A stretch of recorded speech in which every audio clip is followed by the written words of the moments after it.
জাকেরকে অধিনায়ক করে আফগানিস্তানের বিপক্ষে টি-20 দল ঘোষণা।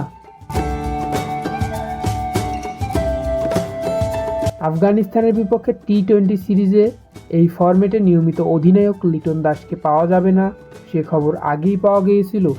অবশেষে এই সিরিজের জন্য বাংলাদেশ চূড়ান্ত স্কোয়াড ঘোষণা করতেই এই খবরের সত্যতা মিলেছে।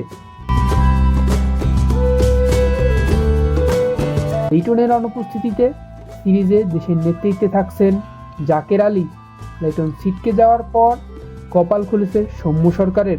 অধিনায়কের বদলে তাকে দলে নেওয়া হয়েছে। এতে করে 9 মাসের বেশি সময় পর টি-20 দলে ফিরলেন বাঁহাতি এই ব্যাটার। সর্বশেষ 2024 সালের ডিসেম্বরে ওয়েস্ট ইন্ডিজের বিপক্ষে ম্যাচ খেলেছিলেন, আর সব মিলিয়ে আন্তর্জাতিক ম্যাচ খেলেছেন 2025 সালের ফেব্রুয়ারিতে। এশিয়া কাপে খেলা বাকি সব ক্রিকেটাররাই আছেন আফগানিস্তান সিরিজে। সিরিজটি হবে সংযুক্ত আরব আমিরাতে। প্রথম ম্যাচ 2 অক্টোবর আর বাকি দুটি 3 ও 5 অক্টোবর।